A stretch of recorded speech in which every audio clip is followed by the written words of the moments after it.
ஈரானின் ஆட்சித் தலைவர் காமெனி இருக்கும் இடம் தெரியும் என்றும் ஈரானின் வான்வெளியை முழுமையாக கட்டுப்படுத்தியிருப்பதாகவும் அமெரிக்க அதிபர் ட்ரம்ப் கூறியிருப்பது பெரும் அதிர்வலையை ஏற்படுத்தியுள்ளது.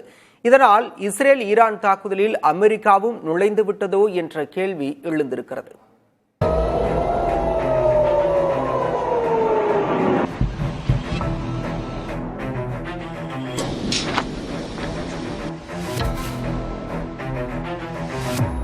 இஸ்ரேல் ஈரான் இடையிலான தாக்குதல் 5 நாட்களை கடந்திருக்கும் நிலையில் டெஹ்ரானின் முக்கிய இடங்களை குறிவைத்து ஆபரேஷன் ரைசிங் லயன் எனும் பெயரில் இஸ்ரேல் தீவிர வான்வழி தாக்குதல்களை மேற்கொண்டு வருகிறது.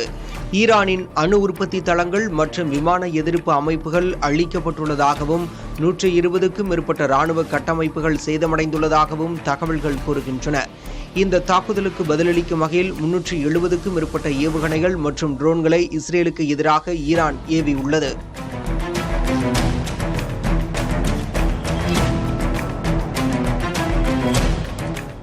மோதல் உச்சநிலைக்கு சென்றுள்ள சூழலில் தற்போது ஈரான் அமெரிக்காவின் கண்காணிப்பில் உள்ளதாக மிகப்பெரிய பாதுகாப்பு தகவலை வெளியிட்டுள்ளார் அதிபர் ட்ரம்ப். சமூக வலைதளத்தில் பதிவிட்டுள்ள அவர் ஈரானின் வான்பரப்பை முழுமையாக கட்டுப்படுத்தியிருப்பதாகவும் அனைத்து நடவடிக்கைகளையும் கண்காணிப்பதாகவும் தெரிவித்துள்ளார். மேலும் ஈரான் அணு ஒப்பந்தத்தை ஏற்காவிட்டால் கடுமையான விளைவுகளை சந்திக்க நேரிடும் என்றும் ட்ரம்ப் எச்சரித்துள்ளார். இது தவிர ஈரானின் ஆட்சித் தலைவர் அயத்துல்லா அலி காமேனி எங்கே இருக்கிறார் என்பதை கண்டுபிடித்து விட்டதாகவும் அதிபர் ட்ரம்ப் கூறியுள்ளார். ஆனால் தற்போது தாக்கப்போவது இல்லை என்றும் அது ஒரு எளிய இலக்காகவே உள்ளதாகவும் தெரிவித்துள்ளார். ஈரான் உடனடியாக மற்றும் நிபந்தனையின்றி சரணடைய வேண்டும் என்றும் ட்ரம்ப் வலியுறுத்தியுள்ளார்.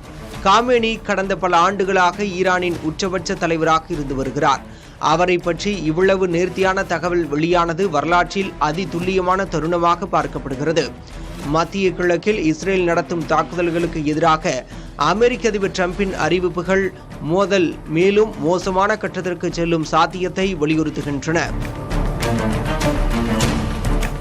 புதிய தலைமுறைக்காக GS பாலமுருகன்.